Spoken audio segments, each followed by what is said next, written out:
पिछले लेक्चर में हम लोगों ने नावल के बारे में, इसके ओरिजिनेशन के बारे में पढ़ा था और ये पढ़ा कि किस तरह से ये नावल डेवलप हुआ, विकसित हुआ, किस तरह से ये रीडर्स में प्रचलित हुआ, उनका फेवरेट हुआ। आगे थोड़ा और पढ़ते हैं इसके बारे में हम, और आज शुरू करेंगे यहाँ से, नावेला से। A novella, the word originated from the Italian word novelli, is a type of prose fiction which is shorter than a full-length novel and longer than short stories. Novella word, Italian word Navali से originate हुआ है और यह एक तरह का pros fiction है जो कि फुल लेंथ नावल से छोटा होता है और शॉर्ट स्टोरीज से बड़ा होता है। It is well structured yet short narrative, often satiric or realistic in tone. It usually focuses on one incident or issue with one or two main characters and takes place at a single tradition. और जो novel है, जिसको novella बोल रहे हैं, ये short narrative होता है, वेल स्ट्रक्चर्ड होता है और प्राय इसका जो टोन होता है वो सैटरिक होता है या रियलिस्टिक होता है। और इस पे जो कोई इशू है या इंसिडेंट है जिसमें एक या दो मेन कैरेक्टर्स होते हैं और एक सिंगल ट्रेडिशन पर फोकस करता है।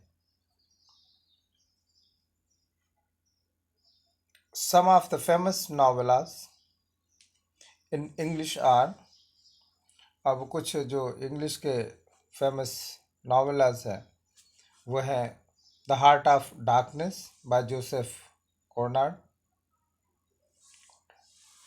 The turn of the screw by Henry James, Billy Budd by Herman Melville, death in Venice by Thomas Mann, seize the day by Saul bellow,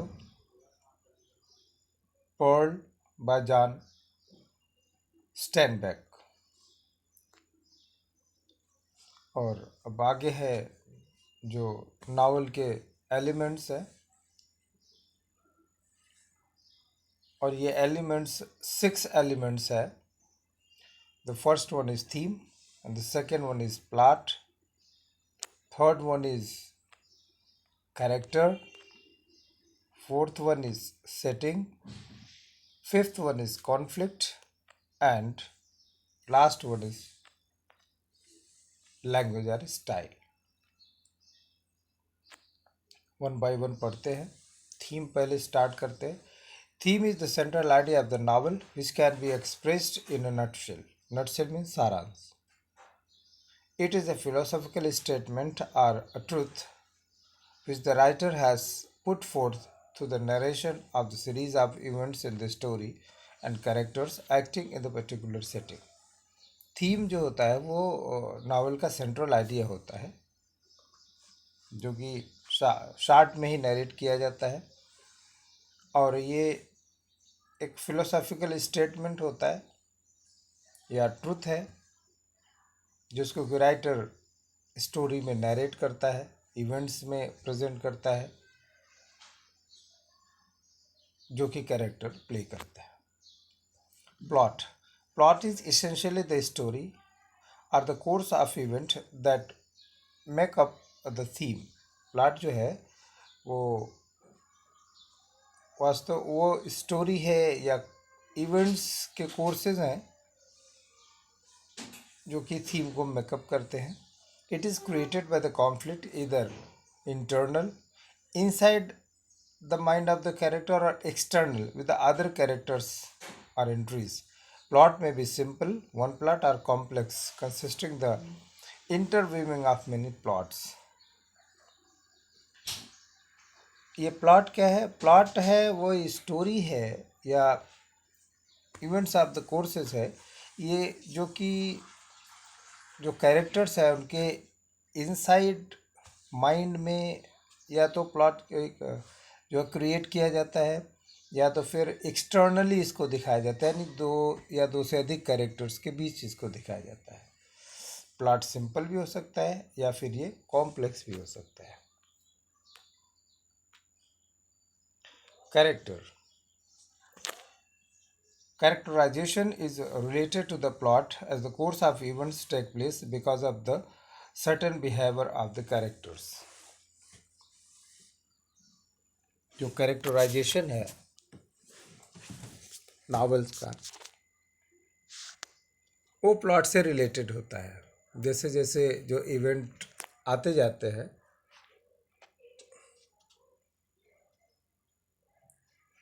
characters के द्वारा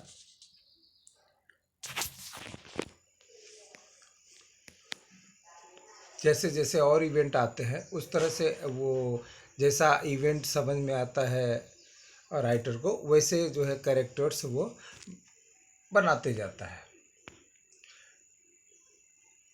depiction of character can range from thumbnail sketch to deep wordy highly detailed verbal sketch. और जो character का description है या जो depict किया जाता है कैरेक्टर को, अब उसका चाहे वो थंबनेल स्केच हो चाहे और डीपली डिपिक्शन हो उसका, या फिर हाईली डिटेल्ड वर्बल स्केच हो उसका, तो ये इस तरह से कैरेक्टराइजेशन हो सकता है। The important character may have been described in its every aspect by the writer. और जो कैरेक्टर इम्पॉर्टेंट होते हैं नॉवेल्स में, वो राइटर द्वारा नॉवल में एवरी एस्पेक्ट में, हर एस्पेक्ट में डिस्क्राइब किए जाते हैं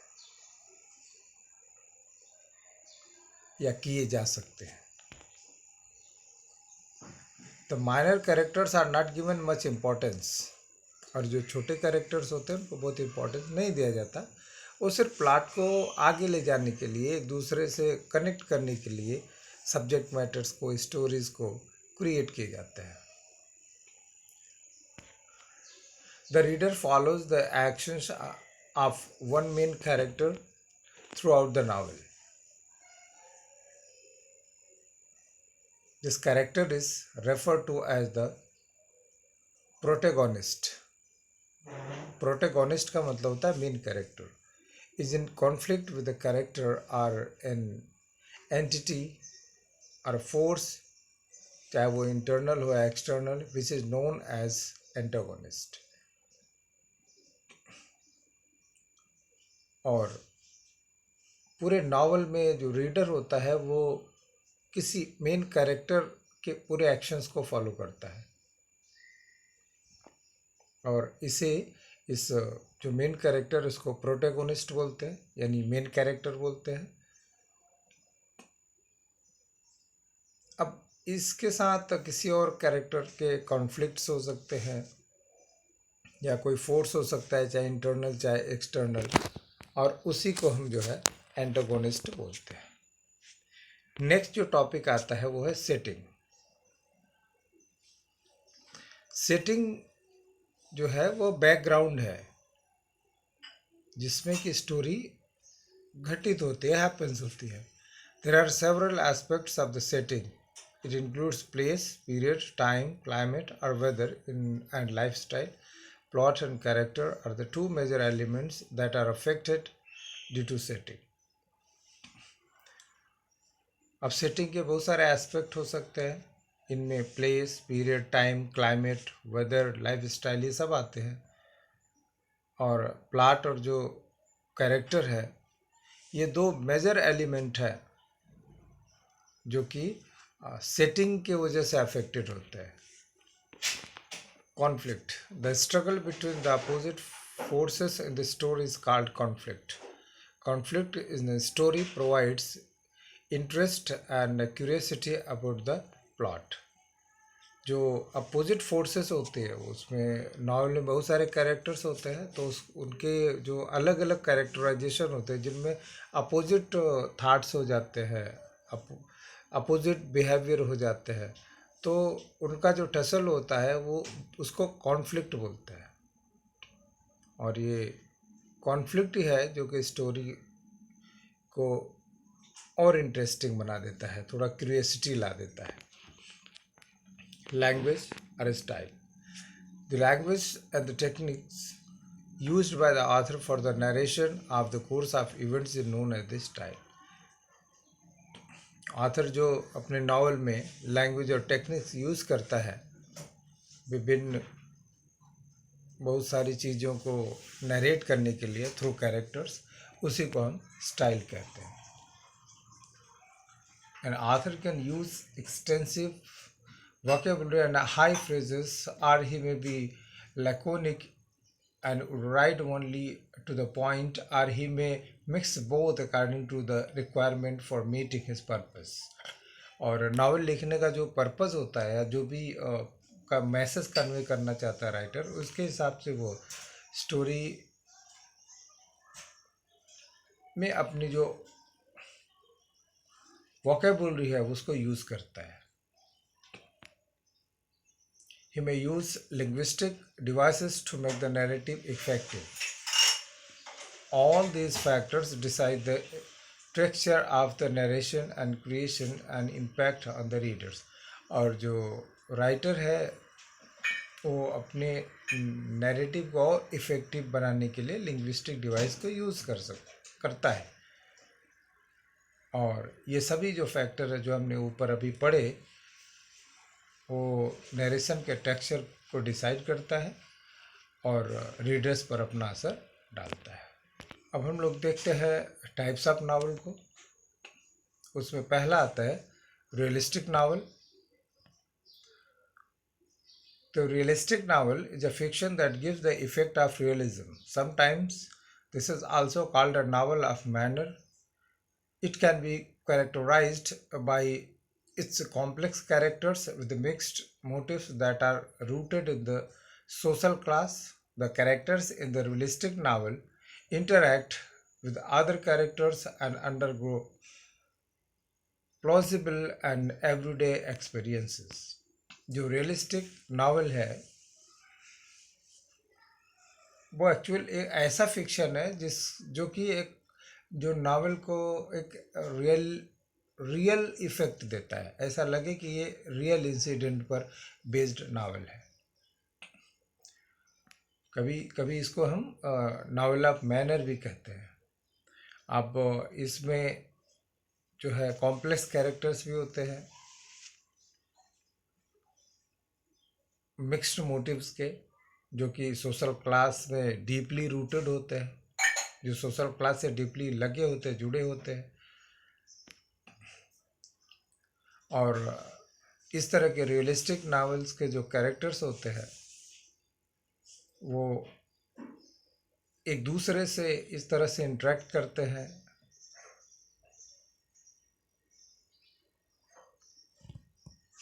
और ये एवरीडे एक्सपीरियंसेस के थ्रू अंडरगो होते हैं। यानी ऐसा लगता है कि हमारे डे टू डे लाइफ का जो एक्सपीरियंस है, जो हमारे डे टू डे लाइफ के जो इंसिडेंट्स हैं, उनसे ये कहीं न कहीं पर जुड़े हुए हैं। अब आता है picaresque novel. The word picaresque is originated from the Spanish word picaro, which means a rogue. A picaresque novel narrates the adventures of the protagonist, who is an eccentric or a disreputable person in an episodic form. Picaresque novel, जो word picaresque है वो basically Spanish word पिकारो से originate हुआ है और जिसका मतलब होता है रॉक। रॉक मतलब होता है जो थोड़ा दुष्ट टाइप लोग होते हैं उनको कहते हैं रॉक, बदमाश से। तो इस तरह से पिकारेक नावल एक प्रोटैगोनिस्ट यानी जो नायक है उसके एडवेंचर को नरेट करता है, जो कि सेंट्रिक और डिसरप्टिबल पर्सन है in an episodic form. Historical novel. A historical novel is a novel set in a period earlier than that of the writing. Historical novel उस प्लॉट पर बेस्ड होता है जो वर्तमान समय के पहले के किसी समय में घटे हुए हो. Epistolary novel. The word epistolary derives from the Latin word epistola, which means a letter. Epistola मतलब a letter.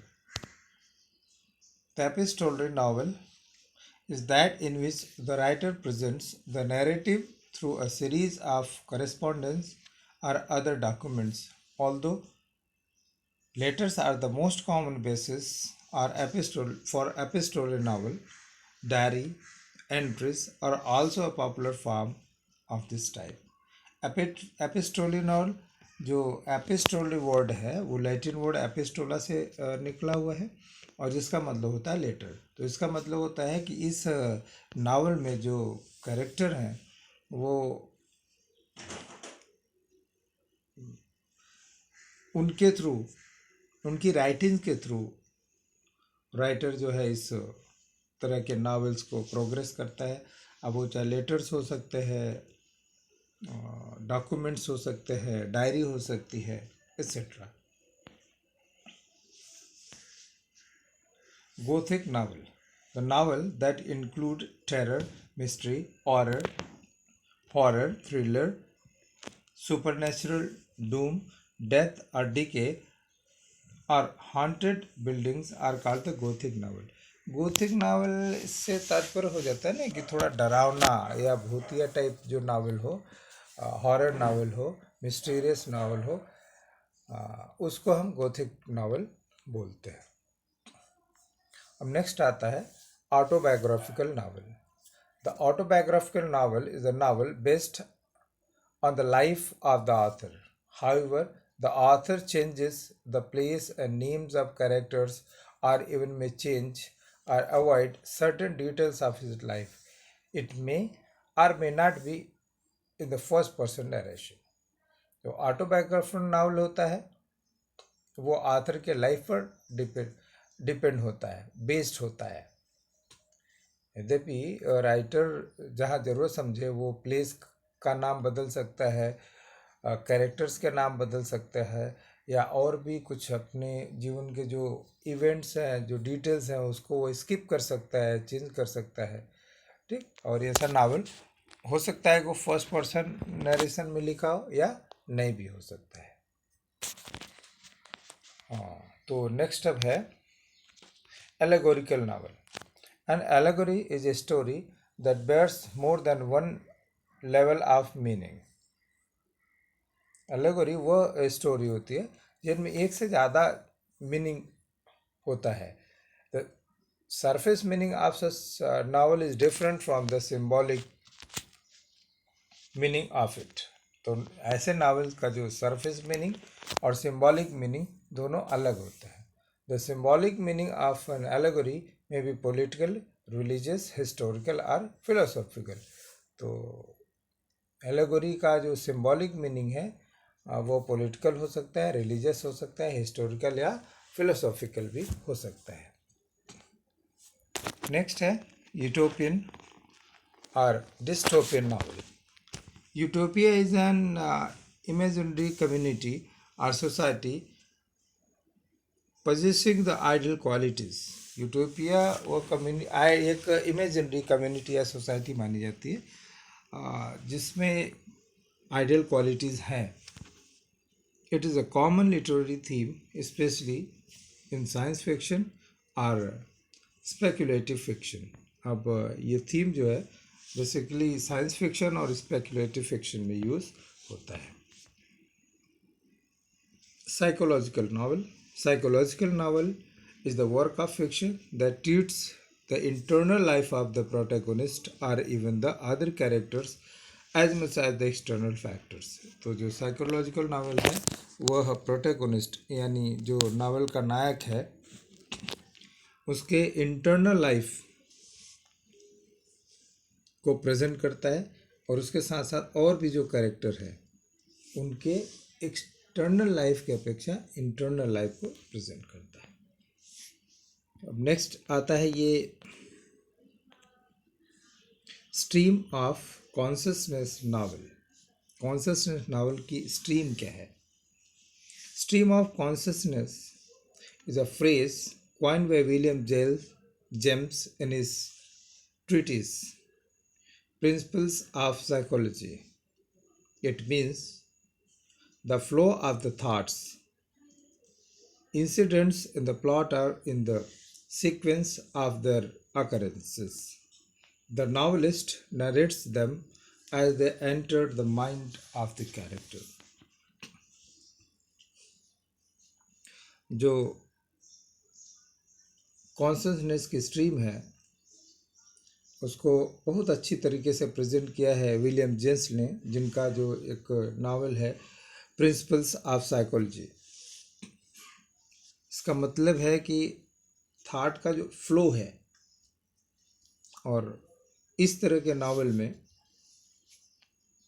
जो इंसिडेंट्स हैं प्लॉट में वो बिल्कुल सीक्वेंस के हिसाब से आते हैं, सीरियलाइज्ड आते हैं।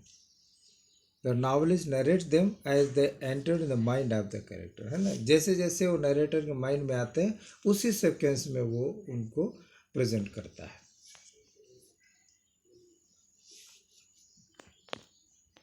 नेक्स्ट है bildungsroman novel. The German word bildungsroman indicates growth. Bildungsroman means होता है ग्रोथ यानी वृद्धि। The fictional biography or autobiography is concerned with the growth of the protagonist's mind, spirit and characters from their childhood to adulthood.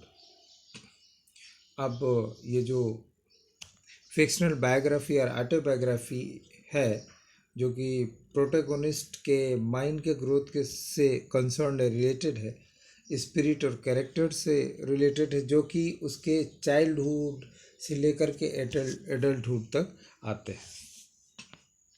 In the first half of the 20th century, a cult of pulp magazines became popular in which fantastic fiction for the general entertainment of the masses was printed in the cheap pulp paper. The pulp fiction era provided a building ground for the detective novels and science fiction. और जो 20th century का जो first half part है वह एक pulp magazine का cult रहा है जो कि बहुत ही पॉपुलर हुआ है।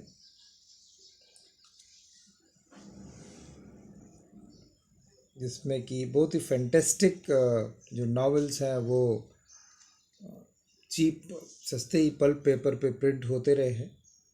और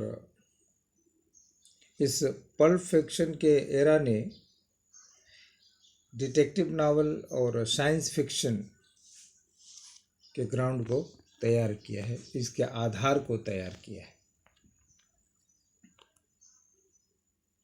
Science fiction is a genre of speculative fiction dealing with the imaginative concepts such as futuristic setting, futuristic science and technology, space novel, time travel, parallel universes and extraterrestrial life। और जो science fiction है वो क्या विधा है?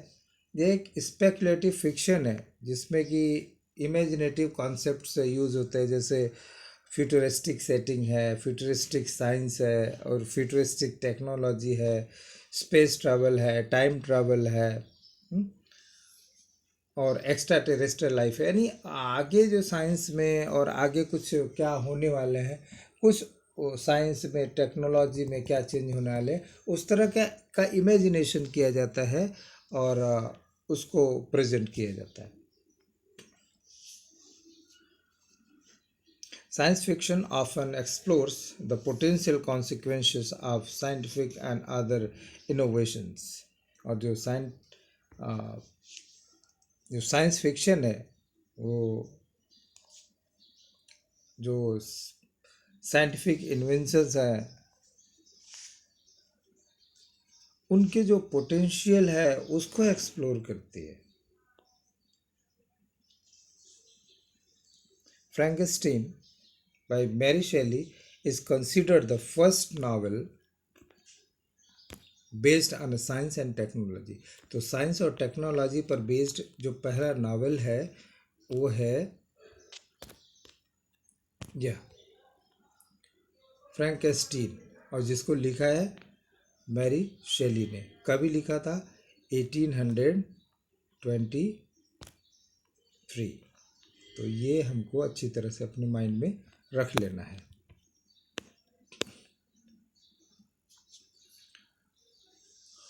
The genre flourished in the second half of the 19th century.